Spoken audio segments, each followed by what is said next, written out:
ဂျပန်နိုင်ငံကအကြောင်းတစ်ကြောင်းမှာဟာနာကိုဆန်တရေကိုတကယ်ပဲဗီဒီယိုရိုက်ကူးမိခဲ့ရလားတန်းစင်ကန်တွေကကိုတန်နာကိုလိုက်သွားခဲ့တဲ့အကြောင်းလို့တစုဘာနဲ့တွေ့ခဲ့ရလဲဆိုတာကြည့်လိုက်ရအောင်ဂျပန်မှာအကြောင်းတန်းစင်ခန်းတိုင်းမှာနေထိုင်နေလို့နာမည်ကြီးတဲ့ဟာနာကိုဆန်ဆိုတဲ့မိန်းကလေးတရေထန်နာကြီးတစ်ခုရှိပါတယ်။တရေတော့ကျောင်းလူစုကမုတ်စားကျောင်းစင်းချိန်ရောက်တော့တန်းစင်ခန်းတစ်ခုတွေကနေမိန်းကလေးတယောက်ရဲ့ရှာရီးတငင်ငိုးတန်းတန်ကိုကြားလိုက်ရပါတယ်။သူတို့အားလုံးငိုးတန်းထွက်ပေါ်ရာစီကိုတွားပြီးစူးစမ်းမှုဆုံးဖြတ်ခဲ့ကြတယ်။လိုက်ကြည့်ပြီးတော့ဘာမှမရှိဘူးအထင်နဲ့ပြန်အထွက်မှာပဲရုတ်တရက်ဒုံကနေအတန်ကြီးကြားလိုက်ရလို့သူတို့ကပြန်လှည့်ကြည့်လိုက်တော့တန်းစင်ခန်းတခန်းရဲ့အတွင်းထဲမှာပုံမှန်မဟုတ်ဘဲနဲ့ပုံပြက်နေတဲ့မိန်းကလေးတယောက်ရဲ့မျက်နှာကိုမြင်လိုက်ရပါတယ်။ကျောင်းသူတွေလည်းကျောင်းနဲ့တကြားထွက်ပြေးခဲ့ကြပြီးတော့ဗီဒီယိုကလည်းအဲ့ဒီမှာနေအဆုံးသတ်သွားခဲ့ပါတယ်။ဒီဗီဒီယိုရဲ့မူရင်းတင်ထားတဲ့ source ကိုတော့ရှာမတွေ့ခဲ့ပါဘူး။ဒါကတကယ်ပဲတန်းစင်ကန်တရေဟာနာကိုဆန်ကိုရိုက်ကူးမိထားတဲ့တက်တည်လား။ဒါမှမဟုတ်ဒါကကြိုတင်ပြင်ဆင်ဖန်တီးထားတဲ့လှည့်စားမှုတစ်ခုလား။အားလုံးရဲ့အမြင်ကို comment မှာမှတ်ခဲ့ကြပါအောင်နော်။ငါတေးတဲ့အိမ်ကတော့ခတ်ထားတဲ့အခန်းတကားအောက်ကိုဖုန်းထိုးထည့်ပြီးဗီဒီယိုရိုက်ကြည့်ရာကနေရုတ်တရက်လုံးဝထင်မှတ်မထားတဲ့ကြောက်စရာဖြစ်ရတဲ့ကြုံခဲ့ရတယ်။ဒါကတော့ Airbnb အငှားအိမ်တစ်ခုမှာသွားငှားတေးခဲ့တဲ့အမျိုးသမီးတစ်ယောက်ကြုံလိုက်ရတဲ့တကယ်ကြောချမ်းစရာဖြစ်ရပါ2025ခုနှစ်နိုဝင်ဘာလတုန်းကစစ်ဒနီဆိုတဲ့ကောင်မလေးတစ်ယောက်ကသူ့ရဲ့အမရဲ့သူ့ရဲ့ခွေးလေးတစ်ကောင်ရဲ့နဲ့အတူမင်္ဂလာဆောင်တစ်ခုကိုတက်ဖို့အတွက်အဲ့ဒီနာက Airbnb တစ်ခုမှာသွားငှားတေးခဲ့အဲ့ဒီကိုရောက်တော့သူ့ရဲ့ခွေးလေးကထူးထူးဆန်းဆန်းပဲလေကားပေါ်မှာရက်နေပြီးတော့တနေရာတွေကိုပဲစိုက်ကြည့်နေရမျိုးနေတိုင်းသူတတိထားမိလာတယ်။သူကရှောက်ပြီးတော့စူးစမ်းကြည့်ရင်းနဲ့အဲ့ဒီလေကားအောက်မှာအခန်းတစ်ခုရှိနေတာတွေ့လိုက်တယ်။အဲ့ဒီအခန်းကလုံးဝတော့ပိတ်ထားတာ။မြေအောက်ခန်းကိုသွားတဲ့တကားဖြစ်နေတယ်။အဲ့နဲ့သူလည်းနောက်နေ့ကျတော့ဆက်စုချင်တော့အဲ့ဒီအခန်းတကားအောက်ကဟနေတဲ့နေရာကနေပြီးတော့သူ့ရဲ့ဖုန်းကိုထိုးထည့်ပြီးတော့ဗီဒီယိုရိုက်ဖို့စူးစမ်းခဲ့တယ်။အထဲမှာဘယ်သူမှရှိမနေပြီနဲ့အထဲကနေဓာတ်လက်ကန်ကိုအတင်းဆွဲပြီးတော့ဖွင့်ဖို့စူးစမ်းတဲ့ပုံစံမျိုးသူတို့အတန်ကြားလိုက်ရတယ်။အဲ့လိုသူတို့လည်းလက်ပြီးတော့ဒီကနေထွက်ပြေးရပေါ့။သူတို့လည်း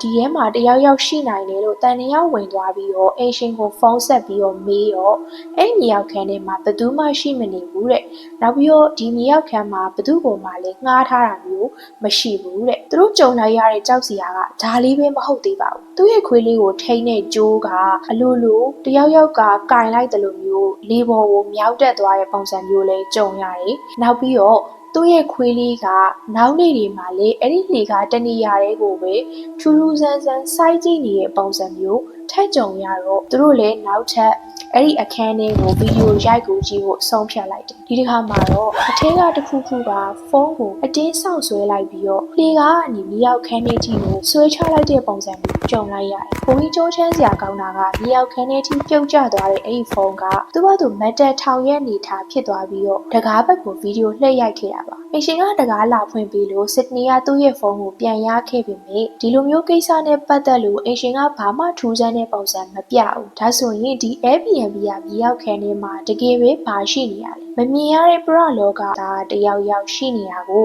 အရှင်ကငကိုတွေကသိထားတာများလား။ထင်မြင်ချက်လေးတွေကိုအောက်က comment မှာမှန်ပေးခဲ့ကြပါဦးနော်။တချို့သူတွေဆိုရင်ရောဒီလိုမျိုးမြေရောက်ခန်းရှိတဲ့ Airbnb မှာဆက်ပြီးတော့နေရအောင်ပါလား။အောက်က comment မှာမှန်ပေးခဲ့ကြပါဦးနော်။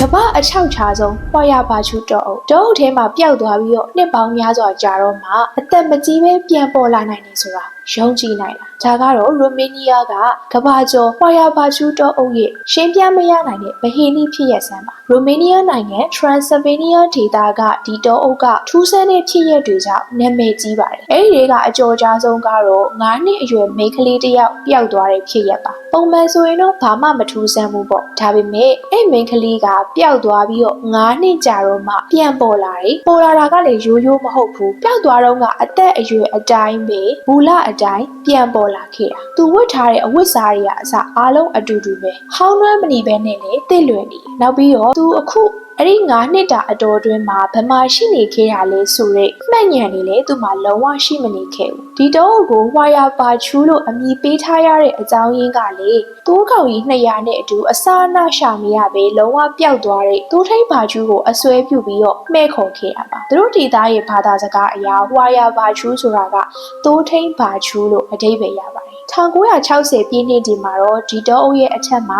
UFO တွေပြန်တန်းနေတာကိုဓာတ်ပုံရိုက်ကူးနိုင်ခဲ့ပြီးတဲ့နောက် ကဘာတဝန်းကစူးစမ်းလေးလာတဲ့သူတွေကစိတ်ဝင်စားတဲ့နေရာဖြစ်လာခဲ့တယ်။တောရဲ့အလဲဘဟိုမှာတော့တစ်ပင်လုံးဝမပေါက်တဲ့ဆက်ဝိုင်းပုံမြေကွက်လက်တစ်ခုရှိတယ်။အဲ့ဒီနေရာကထူးဆန်းတဲ့ခါကျတော့သိပ္ပံပညာရှင်တွေကဘာလို့များတစ်ပင်မပေါက်တာလဲဆိုပြီးတော့မြေကြီးလွှာကိုစမ်းသပ်ကြည့်ခဲ့ပေမဲ့သူတို့ကလုံးဝအဖြေရှာမတွေ့ခဲ့ဘူး။ထူးသဖြင့်ဒီတောအုပ်ကတရေနဲ့ပတ်သက်ရင်လည်းကဘာကျော်တယ်။ဒီတောအုပ်ထဲမှာရိုက်လိုက်တဲ့ဓာတ်ပုံတွေထဲမှာဆိုလို့ရှိရင်ဖြူဖြော့ဖြော့မျက်နှာပုံစံတွေနောက်ပြီးတော့အရိပ်ပုံစံတွေအဲ့လိုမျိုးတွေကိုခဏခဏတွေ့ရတတ်တယ်။နောက်ပြီးတော့အဲ့တောထဲမှာတယောက်တည်းရှိနေတဲ့အချိန်တောင်မှကိုယ့်ရဲ့နားမှာတယောက်ယောက်ကရီနေတဲ့အတန်လိုမျိုးကြားရတတ်တယ်။အဲ့တောထဲမှာပေါက်ရောက်နေတဲ့တစ်ပင်တွေကလည်းပုံမှန်မဟုတ်ဘဲနဲ့ကောက်ကွေးကွေးကြီးပေါက်နေတာဆိုတော့လာရောက်စူးစမ်းတဲ့သူတွေကတော့ဒီလိုကောက်ကွေးနေတဲ့တစ်ပင်တွေကဝိညာဉ်တွေရဲ့ခိုအောင်ရနေရလို့တော့သူတို့ကယူဆကြတယ်။အချို့ကကျတော့လေဒီတောအုပ်ကတရေနဲ့ပတ်သက်တာရင်မကဘဲနဲ့အခြားကဘာတစ်ခုကိုသွားနိုင်တဲ့ portal ဂိတ်တကားတစ်ခုလို့တော့ယူဆကြတယ်။အခုကြည့်ရှုနေတဲ့သူတွေကရောဒီလိုမျိုးထူးဆန်းလွန်းလာတဲ့တောအုပ်ကြီးရဲ့မှာတညလောက်ဖြစ်ဖြစ်အိပ်ရဲမလား။သိကြတာကတော့ကျမသာဆိုရင်တော့တညလောက်အိပ်ဖို့နေတတ်တာအဲ့ဒီတွေကိုလုံးဝဝင်သွားရဲမှာတော့မဟုတ်ပါဘူး။ဟုတ်ကဲ့ပါကိုယ့်ရဲ့ထင်မြင်ချက်လေးတွေကိုလည်းအောက်က comment မှာမှတ်ပေးခဲ့ကြပါဦးနော်။